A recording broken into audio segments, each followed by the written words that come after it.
Willpower is like a muscle. It gets fatigued. It doesn't last forever, that willpower. People think, I've just got to be more disciplined. Bear in mind, most people have struggled for years or decades to restrict calories. And then you're going to hire a coach, and what do they say to you? Right, we're going to go into calorie deficit. You're not going to eat these foods, and here's a meal plan. It's just feeding into the same problem. I've jokingly said a few times that the number one reason why people are overweight is because they have friends. Basically, you've got a 48% higher chance of being obese if you've got a friend who's obese. You've got to want to do these things rather than going into it with a mentality of taking away. I'm going to not eat any more sugar. I'm not going to eat any more cakes. I'm not going to drink. It's not realistic, and you're not going to sustain that forever. Let's set a realistic protein target and just focus on that one thing. When you start doing that, guess what? You start making better decisions. You're not as hungry when you're hitting that protein target. You have less desire to eat those ultra-processed foods. It's just a game changer. They're just like, oh, wow, I don't feel restricted. And when you're at least 80, 90% consistent over time, you just naturally start having less desire for those ultra-processed foods. And clients I find who get long-term success every single time. Martin, for the last 16 years, you've been coaching clients on losing weight, building muscle, just maximizing body composition in general. And so I guess to start, what do you believe is the number one reason why people gain weight in the first place? The number one reason why they gain weight in the first place, primarily, there's quite a few factors, but if I had to say number one, is the behaviors with food, I would say is number one. And then there's, as you know yourself, right? There's so many different factors. It's multifactorial then in terms of why people eat, emotionally, and environment and everything else, social influence, who you spend time with. But it comes down to eating more than they're burning generally. And then obviously it's the metabolism stuff then as well. People have what I like to say, an underdeveloped metabolism. So they can't get away with many calories. And then on top of that, we have more food available to us than any other time in human history. Plus, they can just get Uber Eats on top of that as well. So I couldn't agree more with you on behaviors around food. And when you mentioned environment playing such a huge role in our health, because I've jokingly said a few times that the number one reason why people are overweight is because they have friends. As a lot of social gatherings and outings are centered around food and drinking, like I'll speak for myself. I don't like the taste of alcohol. I don't like the way that drinking makes me feel, but I used to drink more often because the people who I was hanging around, my friend circle at that time, they like to drink on the weekends or go to happy hours, have a wine Wednesday, just something for me where I had to reflect on who was I hanging around and what activities did they want to do. Versus now I have more friends who we can have over for dinner, or we will go out to steakhouse, or we'd like to take hikes. Just in general, we've all agreed, hey, you don't like drinking, I don't like drinking, cool. Let's do something else instead. definitely. Yeah, I always say, I think I read this in Atomic Habits, right? That's absolutely spot on. It's much easier to avoid temptation than it is to resist it. So when people are out in that environment, willpower is like a muscle. It gets fatigued. Doesn't last forever, that willpower. People think, I've just got to be more disciplined, just got to apply the willpower. But we know it gets fatigued, and you can't rely on willpower long term. Mm-hmm. So that's 100% spot on with the environment thing and social influence, right? Yep. 100%. Absolutely. For many years, for me, if I was around people where they were eating processed foods and it was in front of my face, then I'm joining in. But if it wasn't in my environment, if I didn't see it, then I wasn't tempted. And then now, eventually, it has gotten easier where I can be around people who are eating those things and I don't partake in it, because I feel like over time, you just become more grounded and centered in what you want to do and what makes you feel good, rather than doing something just because everyone else is doing it. And Martin, you had mentioned calories. And nowadays, I feel like there's a lot of confusion around whether calories do matter or no, calories don't matter. So what's going on with calories? And if someone's trying to lose weight, do calories matter? Calories do matter, right? But my thing is, and this is like a one-liner I like to use, it's ingredients over calories. So calories matter, but going back to behaviors, in other words, what kind of foods are you eating? Why are you eating? Okay, are you eating based on emotions, or are you actually hungry? So the quality of food really matters. That's why I say ingredients, eating mainly single ingredient foods, at least 90% of your calories ideally coming from mainly single ingredient foods. In other words, whole foods, one ingredient, beef, berries, avocado, eggs, one ingredient. And that takes care of the calories then. But the big rock above all that, I would say, is having enough protein. And the research actually shows now, I think the average American, around about 10 to 12% of their calories come from protein, right? Which is feeding into the obesity epidemic. If people can get at least 20% of their calories through protein, then that'll turn everything around. So going back to what you said, though, calories are really important. We cannot deny or argue with the law of thermodynamics. It's science. It's you can't deny it. You've got to, going back to what I said at the start, you've got to burn more calories than what you're eating to actually lose weight. But you got to do it the smart way. That's why I say add muscle to your body and do consistent strength training. That acts as like an insurance policy, I like to say, because muscle tissue is expensive. There's a good little analogy or word I like to use, sentence. Muscle tissue is expensive. It's going to cost your body a lot of calories to keep that muscle on your body. Whereas fatty tissue, for example, is cheap. It doesn't cost much at all, right? So look at it that way. You've got to burn calories the smart way, but calories matter. And if you're eating more than you consume, than you're burning, you're simply gonna gain weight. Perfect. Like you said, the ingredients in the foods matter most, or the quality of the calories. Because, for example, if you were eating 3,000 calories of French fries and pizza, or 3,000 calories of steak and eggs, your body's going to look differently, even though the calorie number's the same. Because with the steak and eggs, it has more protein, and protein has a higher thermic effect of food, meaning that our body uses more energy, uses more calories to break down and metabolize the proteins. Also, the steak and eggs have more vitamins and minerals. So like with the vitamin A, our body's going to suck it up and put the vitamin A towards helping our night vision. The calcium is going to help us with our bones and teeth. The choline in the egg yolk will help us with creating nice hair. And so with the whole foods, we're going to suck up and absorb these vitamins and minerals.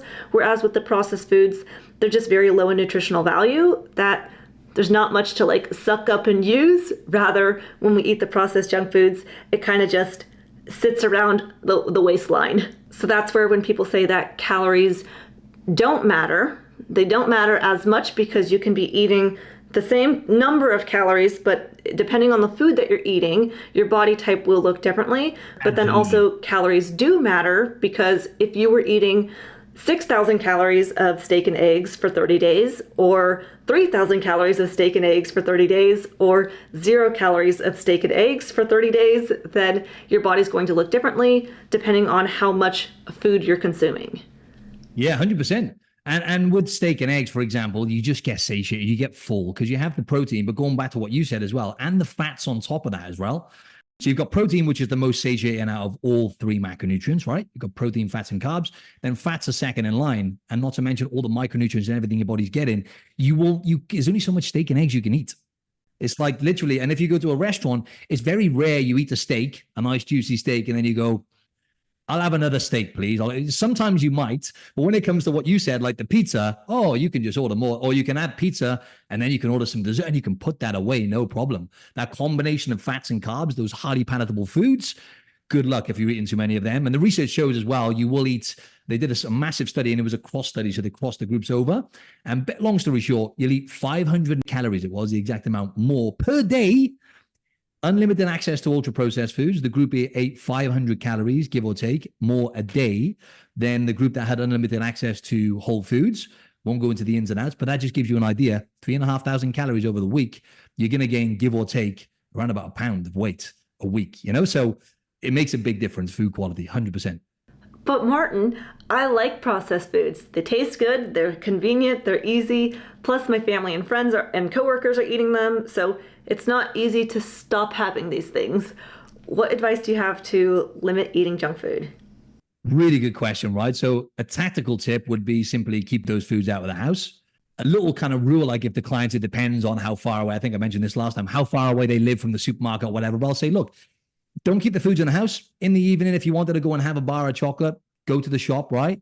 And normally they have to like drive to the shop and stuff like that, right? And get one bar. Obviously, we're not going to say free reign and go and get a massive bag of family size. No. Get one bar of chocolate and they don't bother.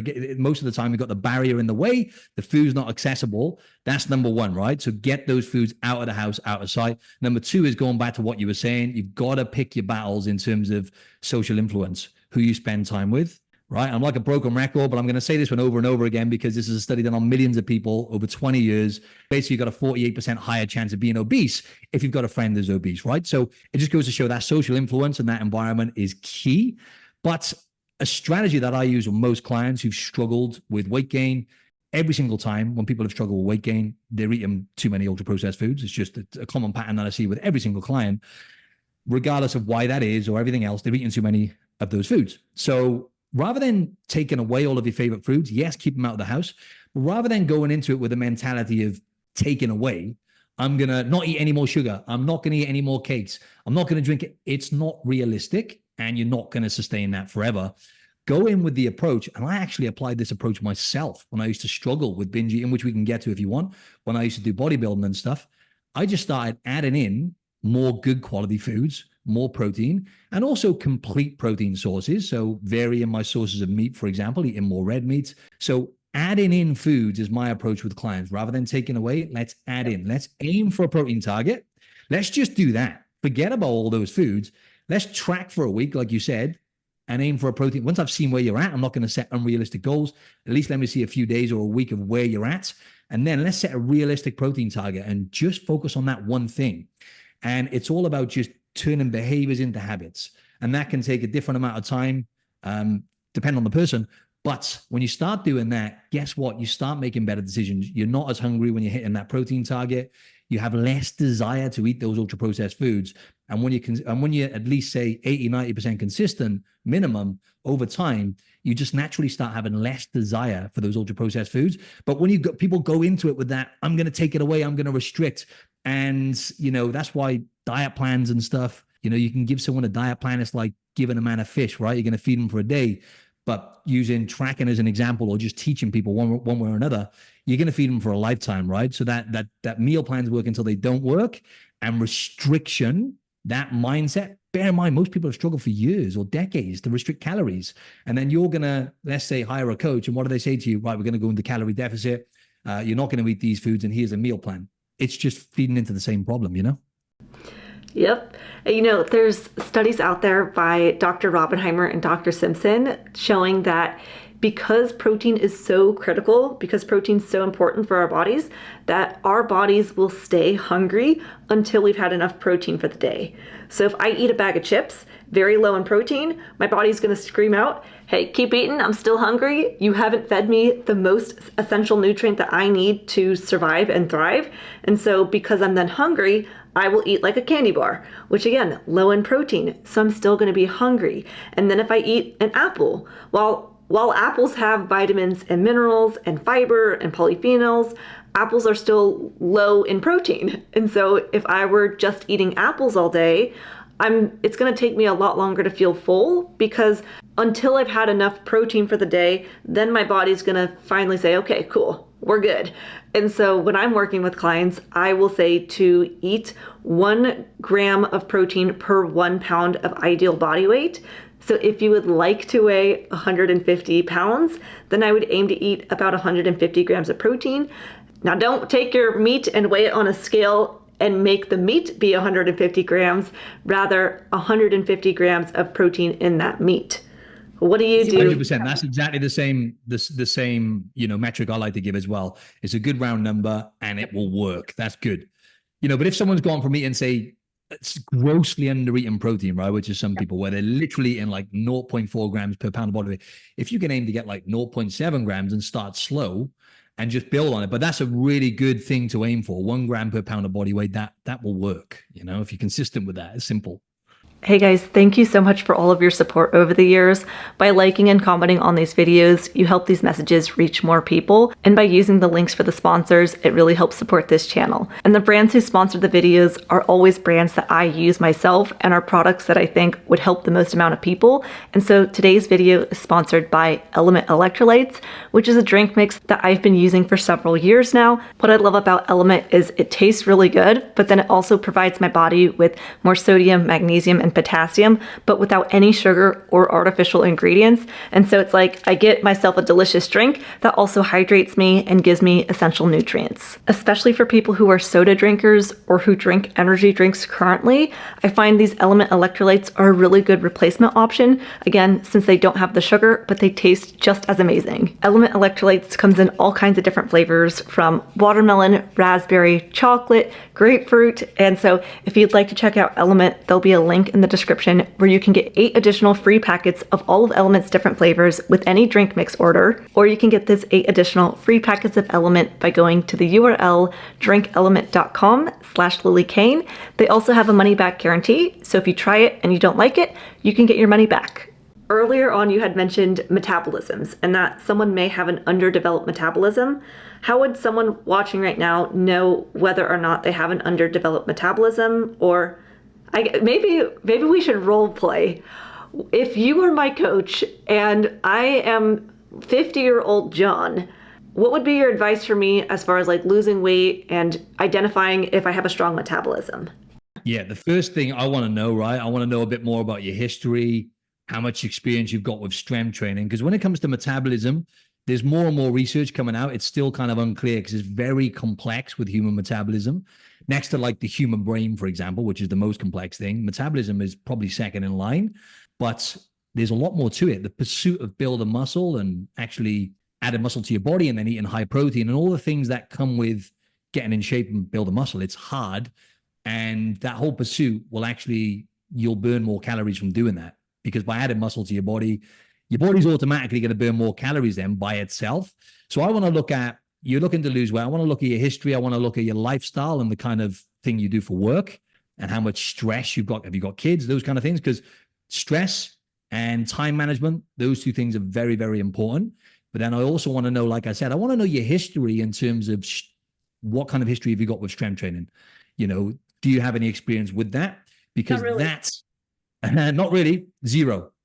Well, Okay. Over the years, I've gone to the gym, I've used the machines, but I've never been consistent and I don't really know what I'm doing. You come to me, let's just say, whatever, I'm a personal trainer, and you've got not much experience, kind of sporadic, you know, you've done some machines and stuff like that. Then I want to get you into that. I want to make that the cornerstone of what you're doing with your training regime.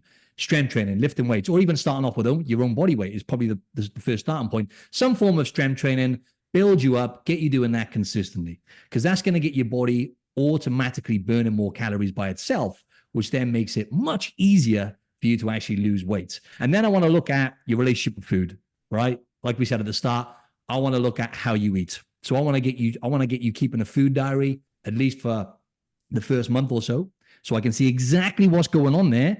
And number one, I can guide the person better because I can see what they're eating, how much protein they're having. Forget about everything else. Protein is number one when it comes to weight loss in terms of nutrition. And I want that client to get awareness because naturally, when people track food, I don't think this is for everyone, but for most people, if John's a beginner, as a starting point, it's going to be necessary. I say to most clients, tracking food and using an app to track your food, that's not the destination. That's not where we want to end up. We want to get you eating intuitively, right? You know, making decisions automatically. That's where you want to be. But to start with is a good starting point. And then we can see he can get the awareness. Oh, wow, I was having this much protein. Oh, I didn't realize I was eating that much sugar. And naturally, research shows people eat less when they track. And when people track their movement as well, they actually move more when they track their movement. So what gets measured can get managed. Ooh, I like that phrase. I'm going to start using that. I just had a client the other day who I said, hey, give me a week. Track your food for 1 week before I could give better advice on what to do going forth. But they ended up tracking for a week and losing 7 pounds in that week just from tracking. I hadn't even changed anything with their diet plan yet because like you said, you're more aware when you start seeing on paper what you're actually eating. And then this person in particular, because they got more of that wake-up call as to what they're eating, they decided to move more. And so they made better choices just due to having more structure. And I personally don't track my food at this point unless sometimes I do it for just like a little check-in to see how things are going. But most people, they don't even know where they're at right now. And then as coaches, it's just harder to know how to guide people if we don't know where they're currently at. Some people could be eating 800 calories right now. Someone else could be eating 5,000 calories. And then our advice is going to be different depending on your starting point. Definitely. 7 pounds, that goes to show, right? That proves my point. Yeah. What weight loss advice have you heard online that you think does not really work for weight loss, or you think is, yeah, bad advice you've seen online that you wouldn't follow? Yeah, I would go back. There's so many things, right? Online nowadays. I can literally, how long have we got? But no, one of them is, you can eat all of your favorite foods and still get into incredible shape. Now, you can eat some of your favorite foods, right? And you can enjoy that a small percentage of the time. But like I said, you have to be 90%, getting your body almost programmed to be having the desire to eat those whole foods. So I would say it's the kind of, if it fits your macros and just eating whatever you want, as long as you hit like certain targets. I've never met anyone who've got into incredible shape and have got like really to where they want to get by taking that approach. When it comes to the training methods as well, I'd like to talk on that as well. I don't think a lot of people stress it enough with the strength training stuff. I think a lot of the times cardio is great and we need that for longevity. You've got to be fit. VO2 max needs to be high if you want to live longer and everything else. And there's nothing wrong with doing a bit of cardio. But like I said, the cornerstone should be lifting weights. So I don't think it's good advice for weight loss. And when you overdo cardio, and don't get me wrong, I'm not anti-cardio. It's great for your health and it's good to be fit and healthy. And doing a little bit of cardio, especially if it's high intensity, you'll get better results in the gym because you've got more stamina. But it's confusing for the body. And what happens is your metabolism actually slows down if you're overdoing cardio. So you want to make the main signal for weight loss strength. Speed metabolism up, pro tissue, anabolic, build muscle, right? And then your metabolism is going to burn more calories by itself. And just by adding muscle to your body, you're going to look so much better anyway. Even if your body fat percentage stayed the same or even went up a tiny bit, God forbid, you're still going to look way better when you add muscle to your body. And if you're doing like half weights, half cardio, and you're kind of dipping into the two, it's just confusing for the body. It's like, are we trying to pare down tissue and manually burn more calories, or are we trying to build tissue and speed metabolism up? They're both opposite signals. So I think people need to be careful with that. Nothing wrong with doing a little bit, but make strength training, 80% of what you're doing minimum, I would say. And that's gonna work wonders for you on top of the protein thing and food quality we mentioned. Obviously, sleep's always going to be number one. We can get into that. But they're kind of the three big rocks, I would say. Single ingredient foods, whole foods, protein, but also when you get to a point where you're having enough protein and you're hitting that target, the quality of protein matters. So complete protein sources. We can touch on that as well. And the other thing then is the training methods. Obviously, a proper strength training program. I can't stress that enough. People say, oh yeah, I go to the gym, I lift weights. But is it appropriate? Are you doing the right dose of volume when you're training? Because most people are either doing too much or not doing enough, and they're not following a proper program. They're just turning up and kind of freestyling workouts or getting random stuff online. You want it to be appropriate for you. Yep. So after you had me on your podcast, you had tagged me in an Instagram reel. And so then your Instagram account was then exposed to my family, and my family started checking you out, and they were like, wow, you and Martin have so much in common, especially when it comes to weight loss. You guys are saying like the same thing. And I was like, yeah, well, weight loss, there is no secret. It's three things. Eat single ingredient whole foods, specifically focus on protein, move the body, and sleep. But then in order to do all three of these things, you really have to start prioritizing like your mindset and who you're hanging around, your environment, like we talked about, because then these three things just start becoming more of your routine and your habit and a part of your lifestyle. That's a really good point. I do want to add that on, Lillie, right? So the four pillars of health, right, is what we talked about. Sleep is the foundation. That's number one. Training. Now with exercise training, it's movement. So how active are you? If you're sat on your bum all day, right? Butt, as you say in America, sat on your butt all day, then basically if you're doing, very little steps, good luck, right? Because the biggest opportunity for you to burn calories is how much you're moving throughout the day. So like now I'm standing up on my desk and I'm quite like, I move a lot anyway. And I go on walks after my meals. I do like 10 to 12,000 steps a day. That is your biggest opportunity to really burn more calories throughout the day and just make that a habit. Yeah, so that's exercise, strength training and movement. Then obviously we've got nutrition, and then we've got the social connections then and environment, which is obviously the other four pillars of one of the other four pillars. Just to try and simplify for people, because there's a lot of information in it to digest. I'm wondering, Martin, if you ever have a day where you're like, I don't want to move, I don't want to walk. I'm at a standing desk right now too. I mean, Granted, it is 8 o'clock, which is why I'm on my bum right now. But do you ever feel lazy? And if so, how do you motivate yourself to stand up, walk, make the healthier choices? I'm glad you said that. It's ironic you said that because last night my sleep's normally really good.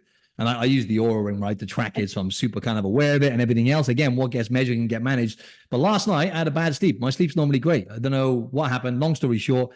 And I felt like that about an hour before this podcast. I was like, right, I got to get myself hyped up now, right? So I jumped in the cold shower, had a coffee. Yes, I know I still drink coffee. Damn, the carnivore space is not going to be happy with me. No, joking. And then basically I just get myself into the right state. But it's going back to what you said. You hit the nail on the head. You've got to want to do these things. And people like yourself and I, who've been in this game for a long time on the fitness journey, you actually start attaching other benefits to these healthy habits like walking. So for me, walking, what ties under that umbrella? Stress management. Oh, it's the best thing. Going out for a walk, you never feel worse after a walk, ever, right? For me anyway. And then obviously you get daylight, sunlight here in Australia, right? Beautiful. You get that. So you're hitting all these birds with like one stone basically. And then also, movement is medicine, right? So you're just going to live longer and everything else. Energy levels, productivity, everything levels up when you move more basically. So for me, it's non-negotiable because I can't perform and my mental health's not as good and everything will decline if I don't move as much and I don't. I have 2 big meals a day and I walk after both of those meals. Yes, I'm quite fortunate to be able to do that, right? So I work for myself. Not everyone can necessarily do that every day. They just have to move when they can if they're stuck at their desk or whatever. But it's attaching all of those benefits to these healthy habits. And clients I find who get long-term success every single time, they're focusing on those benefits that keep you going. And you're probably the same, right? You're in great shape, same as Bryce, your husband. Mental and emotional health is really what keeps you going and all those other health benefits. We still like to look good. Don't get us wrong. We need to look good, right? And that's very important to us. But that becomes kind of like the byproduct of all these behaviors, if that makes sense. Oh yeah. Hey, I'm giving you a standing ovation over here. I love it. And I don't know if you agree with this, but when it comes often I have people come to me who initially want to lose weight because they want to look good, right? They've got a wedding coming up or summer or vacation plans, and so they want to lose weight to look good. And hey, I get it. I want to look good too. But if your only goal is looks, at least in my experience, once you've reached the weight loss, I find it ends up being disappointing for people because you'll end up wanting to change your hair or get rid of some wrinkles or whatever the next thing is, because there's always going to be something we want to change about our looks because no one's perfect. So they end up losing the weight and then finding being skinny didn't give them as much happiness as they thought it would. And so then they go back to eating the pizzas and the chips because that was just easier and it brought them happiness. And then they regain the weight. Whereas for those who I find who lose weight and maintain their weight loss, so they don't regain the weight, I find for those people, the driving factor is more so that they want to feel good rather than look good, because when they are focusing on, I want to have less joint pain and have less headaches or fatigue, or I don't want to have low testosterone or the sugar crashes. I want to be able to stand up out of my chair when I'm older without having to ask for help. I don't want to have to rely on my family to have to help me pick up a box. I want to be independent and free and have that autonomy where I don't have to burden my family with having to take care of me. I want to be able to go on a walk with my family and have that luxury. And so I just find that for people who their focus is, I want to feel good, then those people are the ones who take the action, form the habits, lose the weight, keep the weight off forever, because they don't want to just feel good for a day. They want to feel good for a lifetime. And then as a result, they end up looking good as well. Yeah, and listen to what Lillie said there. That was spot on. I can't remember which words you used, but I communicate the same thing. You always end up disappointed. Take it from me. I've done bodybuilding. I've competed against some of the best physiques in the world, right? And you're always disappointed when you're focusing. And I obviously this is an extreme example, right? But I had to get obsessed to get to the level I did. And you're always disappointed because you're always looking. I was in insane shape, but I was still looking for parts of my body that were not in proportion. So for example, my legs and shoulders, now everything's in proportion, right? But it's taken me a long time to get there. My legs and shoulders weren't quite in proportion. And you're getting critiqued on that on stage from judges, right? So then okay, I got to work. And then you're looking in the mirror at these things, and it's always disappointing. And there's nothing wrong with setting, weight loss goals or getting in shape and everything else. Everyone, let's be honest, most people want to improve the way their body looks, right? Let's just be honest. But it really is a mindset shift.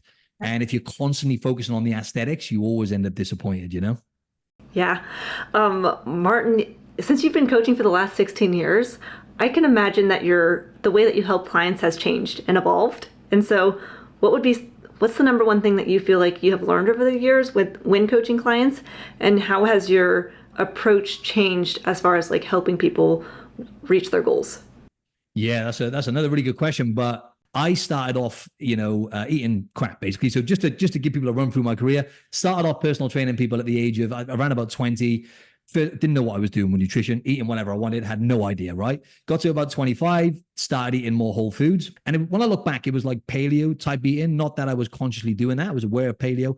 Just started eating, more meats and vegetables and stuff, like chicken and salmon, a little bit of red meat, vegetables, those kind of things. Then I got into bodybuilding. I started eating a lot of the ultra processed foods on the weekends, and that got out of control. So then I had to pull it back after that 2 years. And then it was a case of kind of going back to basics and basically eating more whole foods again. And slowly I started having less desire. When I was bodybuilding and stuff and coaching people, I was getting them to do what I was doing. So full transparency, I was given like diet plans, and I used to get annoyed. I'm like, why can't this person stick to it? Why are they not sticking? And I used to take it personal, like, come on, do the work. And then it was only when I got more wisdom and I went through my own journey and I learned more and educated myself more and everything else.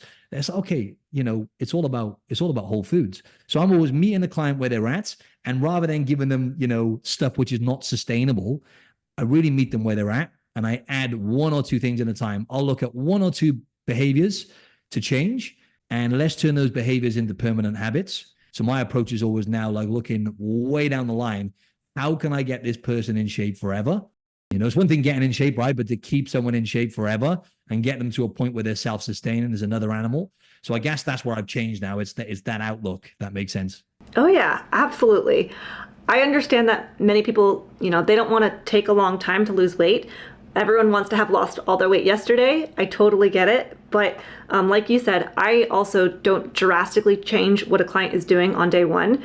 Rather, if they're not eating a proper breakfast, lunch, and dinner, then let's just get really good at breakfast. Let's make it a good habit. Let's meal prep. Let's do the hard-boiled eggs, whatever we've got to do to make breakfast great. And then we'll get to lunch and dinner eventually, but let's first create this one habit before moving on to the next. Or I say, let's create a better bad habit. So if someone's currently eating, let's say, ice cream every night, well, instead, let's start doing Rebel ice cream. It looks like ice cream, tastes like ice cream, but has no sugar. So let's get in the habit of eating sugar-free ice cream for dessert. Now, instead of 2 scoops, let's get in the habit of having 1 scoop a night. And then now let's try to move into having just 1 bite a night. Now 1 bite every other night. Now just 1 time a week. Let's swap the sugar-free ice cream for yogurt and berries. And so it does take a little bit of time to transition, but I think it's more sustainable rather than changing everything. All right, we gotta change everything we're eating and exercise and get to bed at a good time and do the cold shower and the sauna and all of that. It's too much, and it can be overwhelming and just not sustainable. So I find let's take the one thing we're doing, switch it for a better habit, a better bad habit, and then move on to the next. Oh, I love that. Better bad habits. That's great. That's beautiful. I love that. Fantastic. But also, it's how many times you see it's just a simple thing of people not having complete meals. They're never satisfied, and they're snacking, and they're not having proper complete meals. In other words, a decent amount of protein, fat, and minerals on their plates. And when they start doing that and you find meals they actually enjoy, it's just a game changer. They're just like, oh, wow, I don't feel restricted. I feel like I'm eating more, although I'm not. I'm eating less calories, probably all in all. I'm just eating better quality and having more protein. So obviously the thermic effect of eating those foods. So yeah, I love that. And it is always a case of keeping it simple for people, right, as well, because people get overwhelmed and they try and change too much at once. If you can meet them where they're at and go, right, we're just going to make these 1 or 2 changes, 1 step at a time, and off we go. A suggestion I give to clients is make it a rule. You can have that food. Fill in the blank. The chips, the cookies, the candy, whatever that food is. You can have that food, but in 20 minutes. Because I think that often we're just making quick decisions and quick actions that when we give ourselves the 20 minutes to reflect on, do I actually need this food? Is this actually going to help me reach my goals? Then by giving ourselves the 20 minutes, it gives us time to think, okay, I was reaching for that cookie because I was bored. Okay, now that I know that I'm bored, I'm gonna watch TV, call a friend, read a book, or was I reaching for that cookie because I was truly hungry? Okay, well, because I'm hungry, I'm gonna go make other food. Or am I reaching for that cookie because everyone else is having it? Well, likely in 20 minutes, everyone's gonna be done eating it. As I can give an example for myself. I had been eating an animal-based healthy diet, and I was in my zone, in my flow, eating my healthy foods. And then I went home for the holidays. And the first year I went home, I remember everyone was having the cookies. And I was like, okay, I can have a cookie, but in 20 minutes. And by the time the 20 minutes went by, everyone had put the cookies away, they were done eating, and we moved on to the next activity. So I didn't end up having a cookie that night. But I made it a part of my plan to have a cookie on Christmas. And I think that's another tip for people is often people feel like they fell off the wagon or they went off plan. Whereas if you make having that food a part of the plan, then you never go off plan. It's, I'm eating healthy, I'm eating this thing on the weekend, and I'm eating healthy. So that is the plan. So anyway, for the holidays, I was home early for Christmas, and for multiple days, I was watching everybody else have the cookies. And I was getting all this anticipation and excitement building up for finally on Christmas when I had that cookie.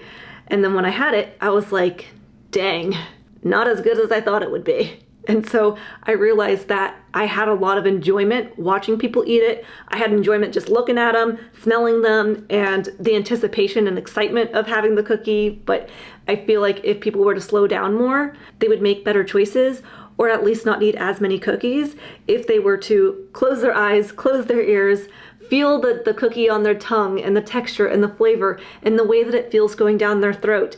But rather, most of us are mindlessly eating, that we're sidetracked, we're distracted, we're not truly present with our food or our lives, that time passes by, and then one day we wake up overweight and sick. Definitely, yeah. And it goes back to what we were saying, right? It always comes down to those behaviors. Mindful eating, what you've just touched on there, is gold. And this is all very simple stuff for the audience as well. Simply, when you're reaching for I do the same thing. I say, wait 20 minutes. I'll say, have a glass of water. And what I find a lot of people as well, they do mistake hunger for thirst a lot of the time as well. That's a common thing that I see. So on top of that, I'll say, yeah, wait, exactly the same thing. I say, drink a pint of water, wait 20 minutes. Or even a herbal tea. I find that's a good like kind of distraction thing as well. But also simply just how many people do you see? Most people, they're scrolling on their phone whilst they're eating. If you can break that habit, and that doesn't mean, sitting there in silence is ideal, but I'm not going to do that. I'm listening to a podcast. Eating in front of the TV just doesn't, I eat more when I do it. You know what I mean? So like, I want to eat more. It's just a bad, like I used to eat bent when I used to, in my heyday, I'm not proud of this. When I used to do all the binging and I would sit on the couch and I would smash like a Domino's and a Ben and Jerry's whilst mindlessly watching something. So for me now, I actually enjoy it. And again, it comes down to turning the behavior into a habit. I enjoy listening to a podcast now when I'm eating. I sit there and I sit at the table like it's a proper ritual. So I'm not sat on the couch. I'm sat. And if anyone can do this, they can make it a ritual where it's really intentional, where you just get your meal, don't go on your phone, and just listen to a podcast by all means, or an audiobook. And that within itself is a game changer, because mindless eating, it's been proven many a times, right? We tend to eat more calories when we're eating mindlessly, Absolutely. So Martin, what do your meals look like? Can you just take us through like a day in the life of eating with Martin? Okay, so to be honest, right, I eat that lately. I'd say I've been slipping a bit with the dark chocolate. I eat dark chocolate most days, so probably about 5 days a week. I have 90% or 95% dark chocolate. I have that. Yeah, so I'll have 2 meals, sometimes 1 meal, but generally 2 meals. My first meal today, for example, it's only beef. I only eat grass-fed beef, and I eat some beef liver in terms of meat. That's pretty much all I eat. I don't really eat anything else. I feel great doing that.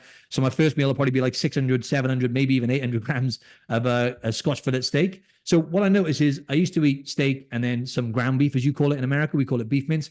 But the beef, it's just playing with my stomach. I don't know whether it's the type that I'm getting. So I just eat Scotch fillet steak now, like every meal, but I get it for a really good price from the butcher. So I have that.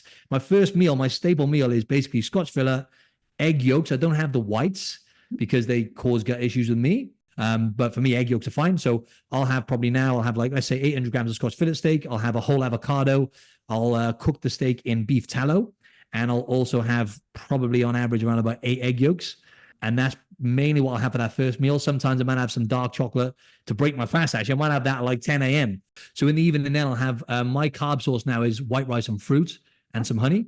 potatoes don't work for me, just ruin my gut. White rice is totally fine.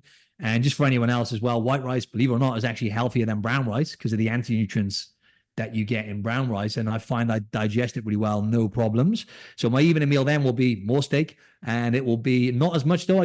I'll probably have like 800 grams to a kilo actually for my first meal. Then I only have a small amount of meat in the evening because I notice with my sleep, because the digestion process, a small amount of meat. And then it's white rice, probably with olive oil. I add some olive oil to the white rice, plenty of salt with every meal as well. I'll use Richmond red salt. And then I'll have my dessert then most days, probably about 5 days a week. I have this organic coconut yogurt I have, and I'll mix that with berries and banana, maybe some honey. So I actually went really restrictive with carbs for like a long time, and I experimented last year, and I just do way better with carbohydrates generally pretty much all the time. Now I will do 1 or 2 months a year where I go strict carnivore because I find it works well. It kind of replenishes me, but generally in terms of performance and sleep, I do better. But I backload my carbs. So you probably notice I have my fruit and my white rice in the evening, and I stick to mainly protein and fats in the daytime. And coffee as well. Black coffee, 2 black coffees every day. Awesome. And that's it. That's the lot. Yeah, there's a lot of calories. It's like 3,500 calories minimum there. You know, I'm getting in a day, and just to maintain my weight, I need that amount. And that goes back to lifting weights. 20 years of lifting weights, I move a decent amount, so I can get away with a lot of calories. And that's where you want to be. That's a great problem to have when you're struggling to get the food in. How tall are you? 6'1.5", I think. Add the half on there, or 6'2", 6'1", 6'2", around about there. Yeah, so I have around about, I would say average around about, say 275 grams of protein. So it probably averages around about the higher end, 1.5 grams per pound of body weight, I would say, on average, about 275 grams. And then my fat. So in terms of a percentage, I think it averages out mainly fat. I get most of my calories through fat. So I think about 50% fat, give or take, around about 30% protein, maybe 35%. And then about 15 to 20% carbs. Yeah. And by the way, I just want to say to the audience, I'm not perfect. I get like this fungi stuff. There's stuff going on. I know I need to probably do like some tests and stuff, because like I get stuff like, I get this fungi thing on my arm here. I had this weird fungi thing recently on my middle nail on my finger, right? And I sometimes get this psoriasis, like once or twice a year, it'll just break out on my chest. And I do notice if I go strict kind of carnivore that it clears up a little bit. But then the price I pay for that then is poor sleep, performance is not as well. So it's like, it's such a fine dance. That's why I think I need to get this DNA test. My friend mentioned to me the other day. I think it comes down to, again, what gets measured can get managed, right? I think we should do thorough tests on these things, but I keep putting them off. Yeah. There's links to Martin's social media handles, his podcast, and coaching services in the video description. The best place to reach out and find Martin is on Instagram at Martin Silva Fitness. And be sure to check out his podcast, Optimize Your Body. Don't be silly, subscribe to Lillie, and I'll see you in the next one.